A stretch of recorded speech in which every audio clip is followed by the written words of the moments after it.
रोजेदारों की क्वालिटी है, रोजेदारों का भी क्वालिटी है। एक एक रोजेदार ऐसा है रोजा नहीं रखेगा, अफ्तारी भी नहीं छोड़ेगा। रोजा नहीं रखा, अफ्तारी में सबसे पहले वही बैठेगा। अरे कचरी नहीं बन ली तक तक देख कचरी ना रूए अफजा और शरबत आना जल्दी। अच्छा बहुत जल्दी रहती है उसको। अच्छा शहरी में 12 बजे रात से सबको जगाना शुरू कर देगा। अच्छा शहरी भी नहीं छोड़ता। अच्छा एक रोजेदार वो है जो पहला रोजा रखेगा, पहला शुरू का, और बीच में सब रोजा छोड़ देगा और लास्ट वाला रोजा रखेगा।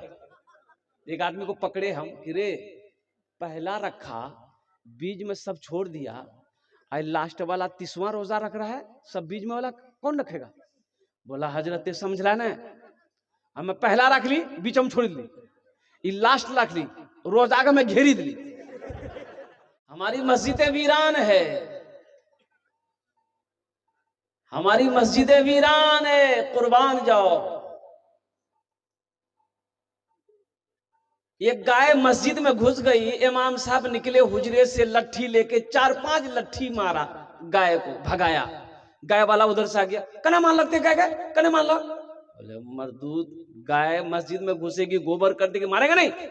बोला अरे वो जानवर नहीं छील हो, हम राते कहियो देख रहा मस्जिदों में। बोला हाँ बात सही है, बात समझ में आ रही है ना? और वो जानवर न था, इसीलिए मस्जिद में आ गया। हमको कभी देखे मस्जिद में? मुसलमानों होश में आओ, जगिए, अपनी मस्जिदों को आबाद कीजिए। आसाम में 800 मदरसे में ताले लगा दिए गए। कितने मदरसे में? 800 मदरसे में ताले लगा दिए गए, ये कह करके कि यहाँ पर पढ़ाई नहीं होती है, तालीम नहीं होती है, ये बच्चों को दहशतगर्द बनाया जाता है, इसलिए इन मदरसों में ताला लगाओ। बड़ा बड़ा मदरसा को ताला लॉक कर दिया गया। बच्चे अपने अपने घर चले गए, असातिज़ा इकराम अपने अपने घर चले गए। कई सालों से मेहनत करके अल्हम्दुलिल्लाह इतने बड़े बड़े इदारे को बनाया गया था, आज उन इदारों में ताले लगा दिए गए। इसलिए अब भी वक्त है, इसलिए कि आप किसी से मुकाबला कैसे करेंगे? तालीम नहीं होगी तो आप मुकाबला कैसे करेंगे? कलम से करनी है मुकाबला, कलम से करेंगे हम कानून से मुकाबला करेंगे, लेकिन तालीम होगी तब ना कानून लड़िएगा। एक लड़का देखा, चश्मा पहना हुआ था और कोट पहना हुआ था, पैंट पहना हुआ था, और एक गांव में गया, उसकी शादी वहीं हुई थी शायद। एक बुढ़िया दौड़ी, खत लेके, बेटा है हीरो हीरो हीरो बेटा है, रोके रोके, मैंने खत पढ़ के बेटा सुना दो, ये मेरा बेटा दिल्ली में रहता है, खत भेजा है, पढ़ के सुना दो। और नौजवान रुका, खत को खोला, चश्मा उतारा और देख के रोने लगा, खत देख के रोने लगा। तो बूढ़ी समझ गई हमारे बेटा को चुभा गया। बुढ़िया पूछ रही कि बेटा क्या हुआ, तुम रो कह रहा है? इसका मतलब है कि मेरा बेटा बीमार है, चाहे मेरा बेटा को कुछ हो गया। अब बुढ़िया को रोते देखा, उसकी बेटी जो अंदर से की मां रो रही है, वो भी आके वो भी रोने लगी।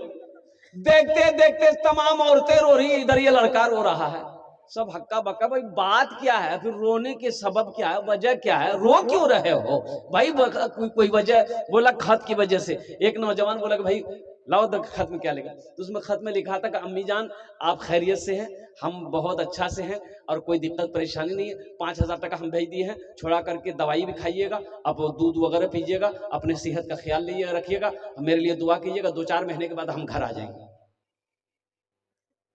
नौजवान को बोले रो कह रहे थे तुम? ये खत को देख के रो कह रहे थे? वो नौजवान बोला कि रो इसलिए रहे थे हम कि बचपन में हमने तालीम हासिल नहीं की, बचपन में हम तालीम हासिल नहीं किए, स्कूल का मुंह नहीं देखे, मदरसे का मुंह नहीं देखे। मेरा बाप बहुत कोशिश किया, हम पढ़ नहीं सके। काश हम पढ़े लिखे होते तो इस खत को आज हम पढ़ लेते। अफसोस से हम रो रहे थे अपनी जिंदगी पर, हम अपनी जिंदगी पर रो रहे थे।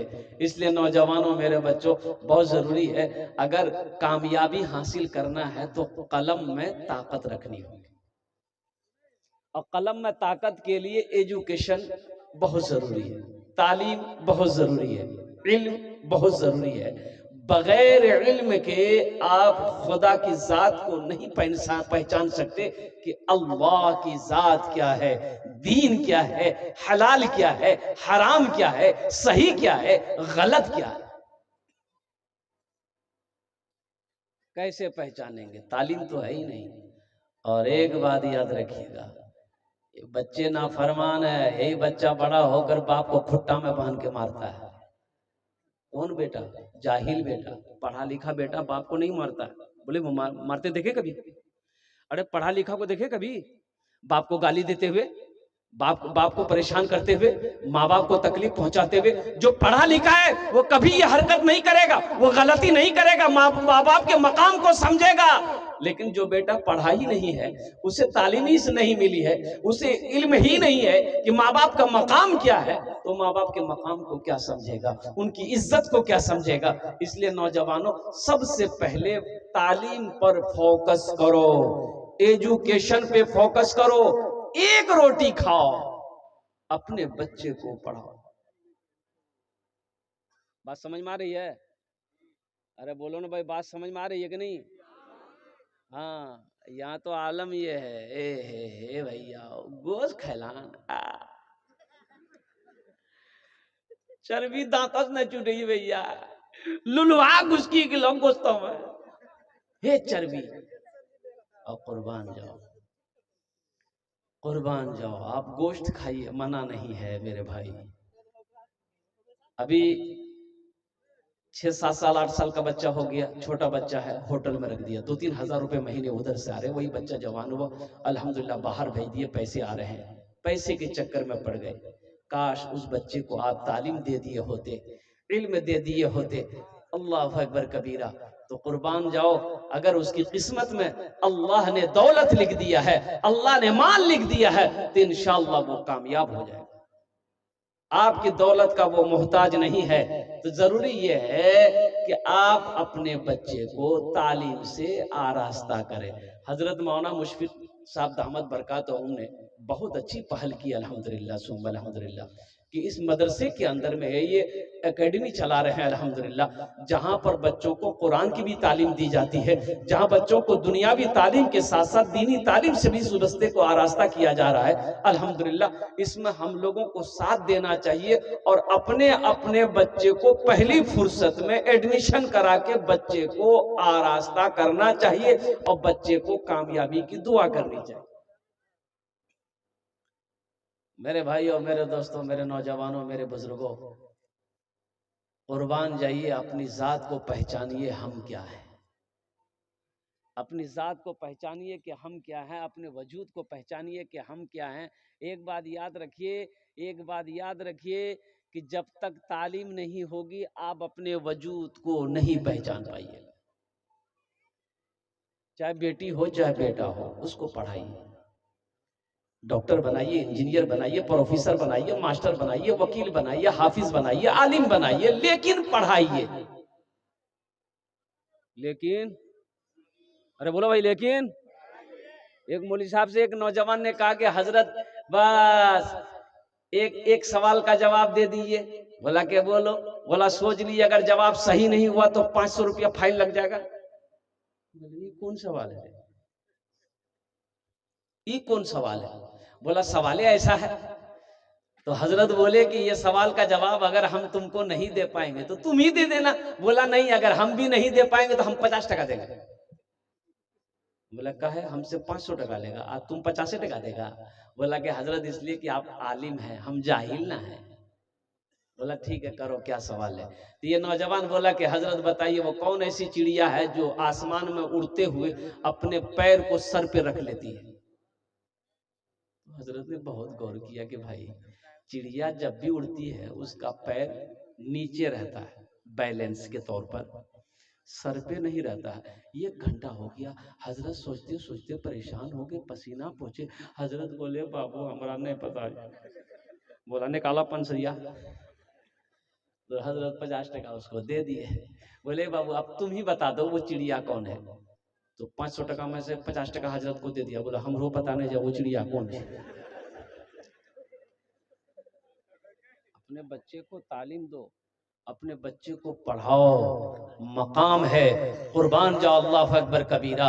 हिंदुस्तान को आजाद कराने में सबसे बड़ी कुर्बानी अगर किसी ने दी है तो वह आलिम दीनों ने दिया है। जितने उलमा ने अपनी गर्दन को कटवाया है हिंदुस्तान को आजाद कराने में, उतना किसी ने अपनी गर्दन को नहीं कटवाया। किसी कौम के रहनुमा ने, रहबर ने अपनी गर्दन को नहीं कटवाई जितना मजहब इस्लाम के उलमा ने, हमारे अकाबिरीन ने अपनी गर्दनों को कटवाया, शहीद हो गया, अपने मुल्क को आजाद करवाया। इसलिए पढ़ो, पढ़ो, पढ़ोगे इज्जत मिलेगी, पढ़ोगे इज्जत मिलेगी, पढ़ोगे इंशाअल्लाह। किसी ऑफिस में अगर चले जाओगे तो अफसर सलाम करेगा। पढ़ोगे, कोई भी कौम तुमसे चालाकी नहीं कर सकती है। पढ़ोगे, तुम्हारे कलम में ताकत होगी, इंशाअल्लाह हर मोड़ पे तुम्हारी कामयाबी कदम चूमेगी। अगर जाहिल लोगे तो फिर जाहिल की क्या कीमत है भाई। हदीसों के अंदर में आया है कि जाहिल से मत उलझो। जाहिल से बोलो भाई, हाँ बहस मत करो, जाहिल से बात मत करो। जाहिल कहे तो 80 से भाग जाओ। हाँ भाई, अब देखिए अब रही बात, जाहिल जो है अब उसको कितनों समझाइएगा ना, नहीं समझेगा। समझेगा? एक भाई अपने भाई की 4 बीघा जमीन बेईमानी कर लिया। छोटा भाई बड़े भाई की, बड़ा भाई छोटा भाई की 4 बीघा जमीन बेईमानी कर लिया। बेईमानी कर लिया, भाई परेशान हो, छोटा भाई कमजोर आदमी था, वो बोले भैया जमीन दादा, चुपचाप रहो, लाठी दे गई मार वाला टी माथे फुल। गांव वाले से बोला, गांव वाला बोला ऐसा करो पंचायती करो, मुखिया सरपंच को बुलाओ शिकायत करो। तो मुखिया बुलाया, सरपंच को बुलाया, पंचायती रखी गई। अच्छा पंच बैठ गए तो पंचों ने, मुखिया जी ने कहा बड़ा भाई से कि बाबू सुनो, ये तुम्हारा छोटा भाई है, तुम 4 बीघा जमीन इसकी बेईमानी की हो, ए बाबू वापस कर दो। छोटा भाई कौन होता है? अरे बेटा दाखिल होता है, वापस कर दो।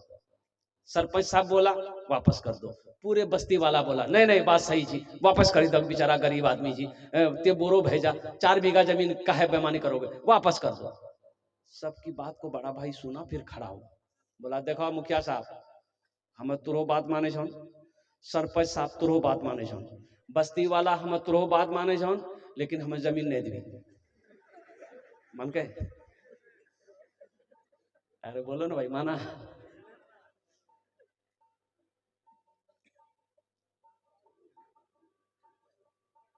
तो बस्ती वालों ने कहा कि छोटे भाई को सब्र कर लो, ये जमीन नहीं देगा, अल्लाह इसका इंसाफ करेगा। कुछ महीनों के बाद बड़ा भाई हज की तैयारी कर लिया, हज में जाएंगे, हज में जाएंगे, पूरी मुकम्मल तैयारी कर लिया। अब जिस दिन हज में निकलना है तो उस इलाके के जो आलिम साहब थे उनसे मिलने चला गया कि हजरत से मुसाफा कर लेंगे और दुआ की दरखास्त करेंगे ताकि मेरा सफर आसान हो जाए। तो हजरत के पास गया, बोला हजरत सलाम अलैकुम। हजरत बोले के वाले साहब, अच्छा हजरत वाकिफ थे कि पक्का 1 नंबर बेईमान है।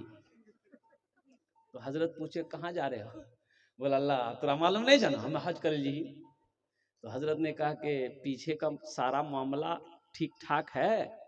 बोला अल्लाह हम तो फाइनल है। बोला अच्छा, जो भाई का 4 बीघा जमीन बेईमानी की हो? बोला हजरत उसी को माफ कराने के लिए तो हम जा रहे हैं। तो हजरत ने कहा कि नौजवान नादान, तू 1 हज की बात करता है, 1 हज की बात करता है, 100 हज भी कर लेगा, अल्लाह तेरे हज को कबूल नहीं करेगा उस वक्त तक जब तक बेईमानी की भी जमीन अपने भाई को वापस नहीं कर देगा। इसलिए नौजवानों तालीम हासिल करो। अभी देखिएगा अल्हम्दुलिल्लाह सुम्मा अल्हम्दुलिल्लाह, 2022 की रिपोर्ट में बता रहा हूँ, नौजवानों कॉलेज यूनिवर्सिटी स्कूल के नौजवान बच्चे हमारे यहाँ पर बैठे हुए हैं। अल्हम्दुलिल्लाह सुम्मा अल्हम्दुलिल्लाह, नीट का एग्जाम हुआ, MBBS डॉक्टर का एग्जाम हुआ, पूरे हिंदुस्तान के अंदर में 1800 बच्चे नीट का एग्जाम में मदरसे का बैठा, 1800 बच्चे, और वो तमाम के तमाम बच्चे हाफिज कुरान थे। क्या थे? हाफिज कुरान थे। 1800 बच्चे, और कुर्बान जाओ, आप जानते हैं वो दुनिया वाला मजाक उड़ा रहा था, अरे मदरसा में तू पढ़ा है, कहां मदरसा की तालीम और कहां ये अंग्रेजी तालीम। नीट का एग्जाम है, कोई खेल नहीं है, अरे कामयाब नहीं हो पाओगे, एग्जाम नहीं दे पाओगे। इन मदरसों के बच्चे जो हाफिज कुरान थे, 1800 बच्चे एग्जाम में बैठे, अल्हम्दुलिल्लाह 1800 के 1800 बच्चे नीट का एग्जाम में पास किया, सब बच्चे डॉक्टर बने, एमबीबीएस डॉक्टर, झोला छाप डॉक्टर नहीं, एमबीबीएस डॉक्टर बना 1800 मदरसे के बच्चे। इसलिए नौजवानों, तालीम को सबसे पहले फोकस करो, एजुकेशन को फोकस करो। अल्लाह के रसूल सल्लल्लाहु अलैहि वसल्लम ने 1450 साल पहले इरशाद फरमाया, तलबुल इल्मी फरीदतुन अला कुल्ली मुस्लिमति मुस्लिमा, इल्म का तलब करना हर एक मुसलमान, औरत और मर्द दोनों पर फर्ज है। नमाज पढ़ना फर्ज है, बोलो भाई, नमाज पढ़ना फर्ज है। रमजान का महीना का रोजा रखना फर्ज है भाई, रमजान का महीना का रोजा रखना फर्ज है।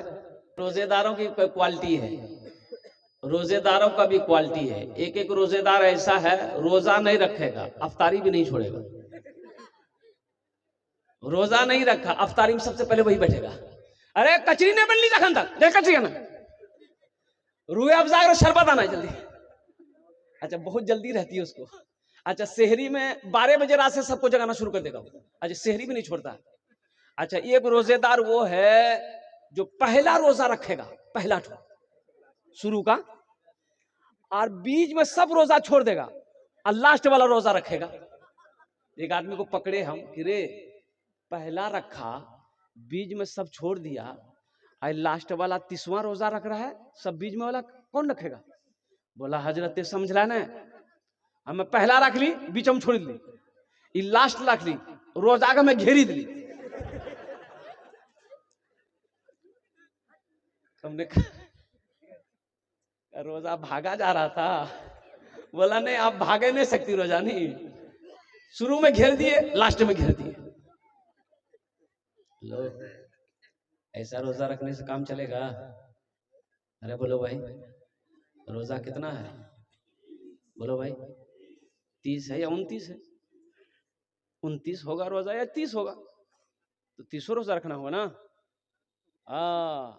अच्छा, एक नौजवान वो भी है, ईद बाद बिहा है, रोजा का महीना शुरू हो गया, मैं कह जी बेटा बुधवार रोजा मत रखे बेटा, रे ईद बाद तोर भी आज गाल पिचकी तू बेटा। बोलो बात सही की गलत है? बोलो, रोजा रखने से गाल पिचकता है? ए नौजवान, क्या तुम रोजा रखने से कमजोर हो जाओगे? अरे नहीं नहीं, रोजा रखने से कमजोर नहीं हो जाओगे, इंशाअल्लाह। रोजा रखो, अल्लाह तेरे बदन के अंदर में ताकत को पैदा फरमा देगा। रोजा रखो, इंशाअल्लाह तुम बीमार हो, अल्लाह तुम्हें सेहत और तंदुरुस्ती अता फरमा देगा। रोजा रखो, रोजे की फजीलत वो है, कुर्बान जाओ, हर अमल का जजा अल्लाह फरिश्तों से दिलवाएगा, लेकिन रोजा एक ऐसा अमल है, मेरा अल्लाह कहता है मेरा बंदा रोजा तुमने मेरे लिए रखा है, इसका इनाम हम अपने हाथों से तुम्हें देंगे। इसका इनाम कौन देगा? अल्लाह अपने हाथों से देगा, अल्लाह अपने हाथों से देगा। मेरा बंदा, ओ फला का बेटा फला मेरा बंदा, रोजा तूने मेरे लिए रखा था, ए मेरा बंदा ये ले, ये तेरा इनाम है, ये इनाम है, ये इनाम। एक आदमी रोजा रखता था, रोजा नहीं रखता था, लेकिन सेहरी खाता था, अब पूरे बस्ती में सबको खाता था। हाँ, हम रोजा छी, हमर 3टा रोजा भे गई ना।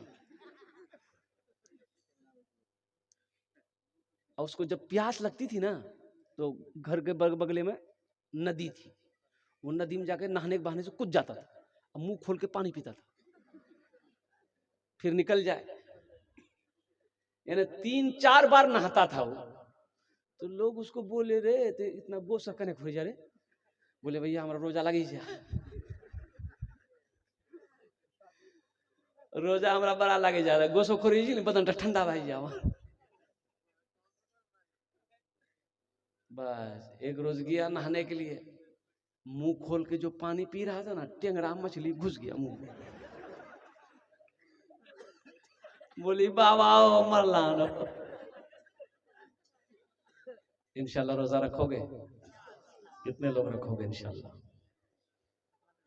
कितने रोजे रखेंगे? 30 रोजे रखेंगे। रमजान की तैयारी पहले से करना नौजवानों, एक बात याद रखना, रोजे की तैयारी, रमजान की तैयारी पहले से करना, और साथ ही साथ तरावीह की नमाज, तरावीह की नमाज का एहतमाम करना। अल्हम्दुलिल्लाह सुम्मा अल्हम्दुलिल्लाह। अगर हाफिज कुरान जिस मस्जिद में तरावी की नमाज ना होती हो, कोशिश करना अल्हम्दुलिल्लाह 10 नौजवान मिल करके कुछ पैसे इकट्ठे करके कोई कहीं से भी हाफिज कुरान लाना पड़े, अल्हम्दुलिल्लाह लाकर अल्लाह के कुरान को सुनना। तुम्हें पता नहीं नौजवानों, और कुर्बान जाओ, अभी फिलिस्तीन इसराइल में जंगे हो रही है, पता है ना? पता है कि नहीं है? अब आपको बताता चलूं, फिलिस्तीन का नौजवान अल्लाह अकबर कबीरा शहीद हो रहा, 100 लोग, हजारों लोग शहीद हो रहे हैं फिलिस्तीनी, गम नहीं है। एक बहन के हौसले को देखा, एक वीडियो वायरल हुई, वो बहन मेरी अपने गोद में एक 4 साल के बच्चे को लेकर के है, और कुर्बान जाओ आंखों से आंसू जारी है, गिरफ्तारी नहीं कर रही है, आंखों से आंसू जारी है। अब बगल में उसके शौहर की लाश है। तो किसी मीडिया वालों ने पूछा कि बहन इस वक्त कैसा महसूस कर रही हो? तेरे गोद में तेरे बेटे की लाश है, बगल में तेरे शोहर की लाश है। तो वो बहन कहती है ये अल्लाह का शुक्र है, मैं अल्लाह की रजा पे राजी हूं, मैं अल्लाह की रजा पे राजी हूं। अल्लाह अगर इसी में खुश है तो मैं उसकी बंदी, मैं भी खुश हूं। वहां के नौजवानों से मीडिया वालों ने पूछा आपकी उम्र कितनी हुई? वो नौजवान बोला मेरी उम्र 35 ईयर्स है, 35 साल उम्र है। तो कहा आपकी शादी हुई? तो वो नौजवान ने कहा कि नहीं, हम लोगों ने अहद किया है, कसम खाई है कि उस वक्त तक हम निकाह नहीं करेंगे जब तक मस्जिद अक्सा को आजाद नहीं करा लेंगे। हम नौजवानों ने कसमें खाई है, फिलिस्तीन का बच्चा बच्चा कसम खाया है, हम उस वक्त तक निकाह नहीं करेंगे जब तक मस्जिद अक्सा को आजाद नहीं करा लेंगे। और हमारा नौजवानों का आलम यह है, मोबाइल में फोटो लेके घूम रहा है लड़की का, एक लड़का के पास में 3-3 लड़की फोटो। बोलो बात सही कि गलत है? बोलो।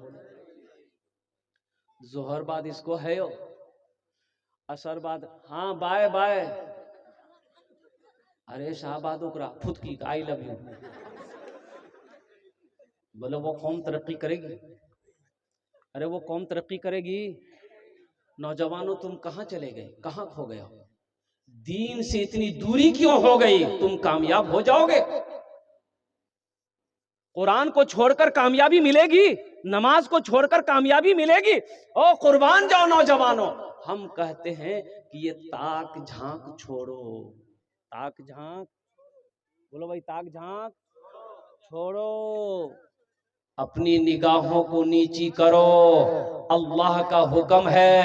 ए मोमिनो, जब तुम रास्ते में चलो तो अपनी निगाहों को नीची रखो, अपनी निगाहों को, अरे बोलो भाई अपनी निगाहों को, अपनी निगाहों को नीची रखो। कौन कह रहा है? अरे बोलो, अल्लाह कह रहा, कौन कह रहा, क्या कह रहा है? ताक झांक करो, दूसरे की बहू बेटियों को देखो, दूसरे की मां बहन को देखो, अल्लाह कहा कि अपनी निगाहों को नीची रखो। तो बताओ अल्लाह की नाफरमानी करोगे तो अल्लाह की पकड़ होगी कि नहीं होगी? अरे बोलो भाई अल्लाह की पकड़ होगी कि नहीं होगी? हम कहते हैं ताक झांक करने की क्या जरूरत है? ए इधर सुनो, ए बाबू इधर सुनो, ताक झांक करने की क्या जरूरत है? मान के कोई लड़की पसंद है, फुरगुन पसंद है, निकाह करो, क्या करो? अरे बोलो ना भाई, क्या करो? निकाह करो। पसंद है निकाह करो, दूसरी पसंद है उससे भी निकाह करो। कितना भागली? अरे बोलो ना भाई, तीसरी पसंद उससे भी निकाह करो, चौथी पसंद है उससे भी निकाह करो। इसके बाद भी अगर तोर पसंद नहीं खत्म है जाओ, मतलब तो पसंद नहीं जो तो खुजली की बीमारी है। अल्लाह ने कहा ना, माता बलकुम मिनन निसाई मसना व सुलासा व रुबा। अल्लाह कहता है कि एक पसंद है कर लो, दूसरी पसंद है कर लो, तीसरी पसंद है कर लो, चौथी पसंद है कर लो, लेकिन सुनो, करो लेकिन सुनो। आगे अल्लाह कहता है अगर तुम इन चार बीवी कर लिए हो, चारों के दरमियान में इंसाफ करने की ताकत है तब। अगर इंसाफ नहीं कर सकते हो, अदल नहीं कर सकते हो, तो तुम्हारे लिए यही काफी है, तुम्हारे लिए। और एक के बारे में भी बताया कि एक बीवी को अगर हलाल कमाई से कमा के नहीं खिला सकते हो, बदन में ताकत नहीं है, कपड़ा नहीं पहना सकते हो, रोटी नहीं खिला सकते हो, श्रृंगार का सामान का इंतजाम नहीं कर सकते हो, तो फिर तुम ब्याह मत करो। फिर क्या करो? अरे भाई कुछ करना होगा ना, तो करो क्या? एक तस्बीह ले लो, पहाड़ पे चढ़ जाओ, अल्लाह अल्लाह करते मर जाओ, झमेला खत्म। ताक झांक छोड़ो, ताक झांक छोड़ो, अल्लाह नाराज हो जाएगा। नौजवानों, ताक झांक करोगे, अल्लाह चेहरे से नूरानियत को खत्म कर देगा। तेरे चेहरे पे जवानी की वो जो राब है, वो दबदबा है, जो जवानी का क्या कहते हैं कि वो खून है, वो खत्म हो जाएगा, रौनक चेहरे से खत्म हो जाएगी। इसलिए नौजवानों, अपनी निगाहों को नीची रखो, किसी गैर महरम औरत को, बेटी को, बहू को अपनी नजरों से ना देखो।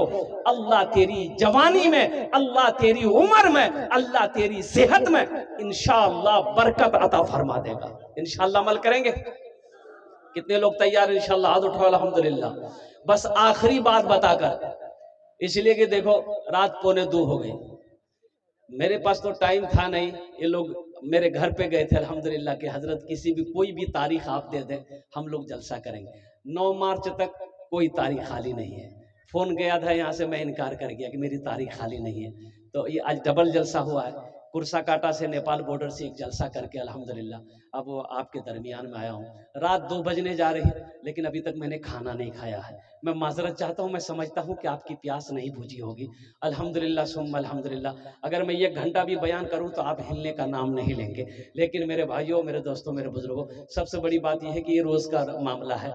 आप महीना में कभी कभी जलसा सुनते हैं, हम रोज़ाना जलसा करते हैं। इसलिए माजरत चाहता हूं मेरे बच्चों, नौजवानों, तालीम को फोकस करो, एजुकेशन को फोकस करो, चाहे वो तालीम कोई भी हो। अल्लाह के रसूल इरशाद फरमाए थे 1450 साल पहले कि लोगों, अगर तुम्हें इल्म हासिल करने के लिए चीन जाना पड़े तो चले जाना। कहाँ जाना पड़े तो चले जाना? चीन जाना पड़े तो चले जाना, मगर जाहिल मत रहना, तालीम हासिल करना। अगर चीन जाना पड़े तो चले जाना। 1450 साल पहले मक्का की धरती पर अल्लाह के रसूल जनाब मुहम्मदुर रसूलुल्लाह सल्लल्लाहु अलैहि वसल्लम ने इरशाद फरमाया था। और लोगों, जानते हो सबसे बड़ी बात, सबसे बड़ी, यहूदी आज कामयाब क्यों है? यहूदी ही से जंगें हो रही है। फिलिस्तीन की जो जंग हो रही है वो यहूदी से हो रही है। बड़ा गलीज कौम है ये यहूदी। ये यहूदी ऐसी कौम है कि यहूदी जिस थाली में खाएगा उसी में छेद कर दे। बहुत खतरनाक कौम है।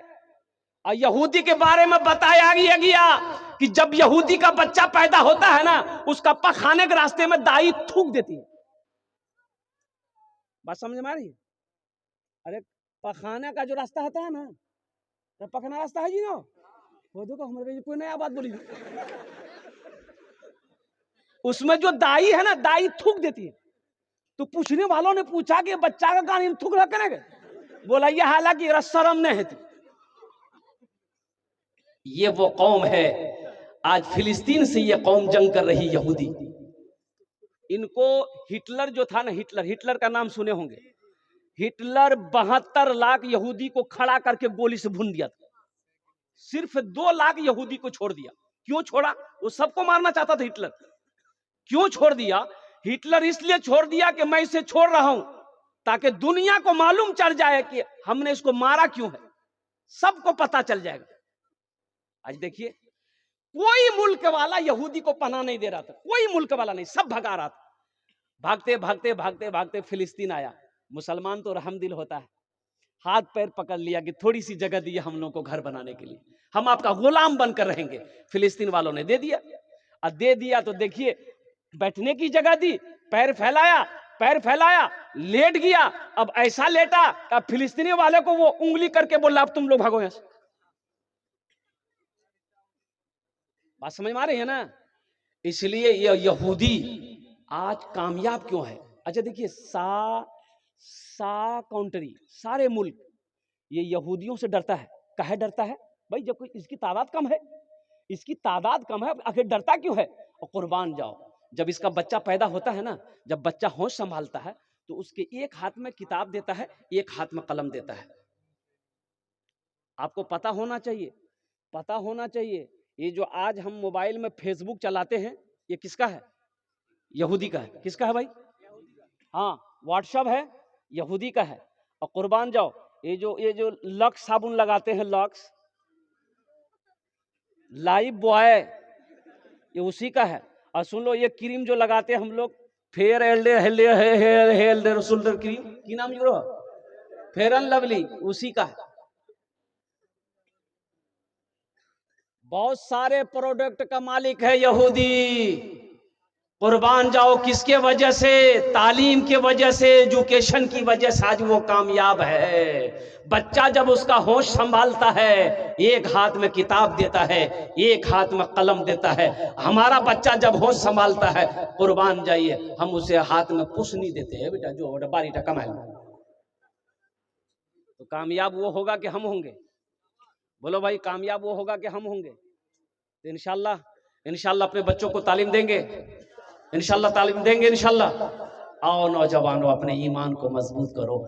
ये फिलिस्तीन का नौजवान कुछ कहता है, फिलिस्तीन का मुसलमान कुछ कहता है। अगर आपकी इजाजत हो तो मैं सुना दूं।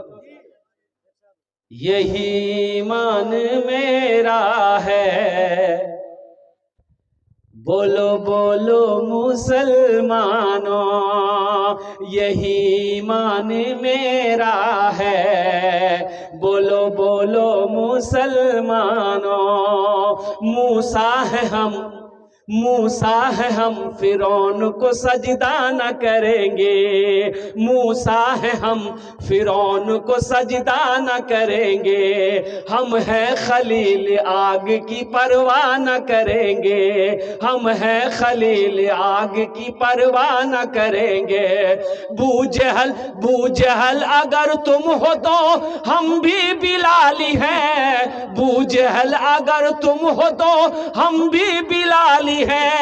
मर जाएंगे ईमान का सौदा न करेंगे, यही ईमान मेरा है। बोलो बोलो मुसलमानों, बोलो बोलो, यही ईमान मेरा है। बोलो बोलो मुसलमानों। एक बंद और है, इजाजत हो तो सुना दूं। मोमिन के लब पे बस यही पैगाम रहेगा, मोमिन के लब पे बस यही पैगाम रहेगा। ऊंचा यहाँ पे अल्लाह ही का नाम रहेगा, ऊंचा यहाँ पे अल्लाह ही का नाम रहेगा। किरदार व अमल से ये जमाने को बता दो, किरदार व अमल से ये जमाने को बता दो। क्या इस्लाम था, इस्लाम है, इस्लाम रहेगा, यही ईमान मेरा है। बोलो बोलो मुसलमानों, बोलो बोलो, यही ईमान मेरा है। बोलो बोलो मुसलमानों। इन्हीं चंद कलिमात के साथ मैं अपनी गुफ्तगू को यही ख़त्म करता हूँ कि अल्लाह हमारे नौजवानों को, हमारे बच्चों को, हमारे बुज़ुर्गों को, या अल्लाह हमारी माँ बहनों को, या अल्लाह साथ ही साथ इस गुनहगार को भी अल्लाह नेक बातें सुनने से ज़्यादा नेक बातों पर अमल की तौफीक अता फरमा दे।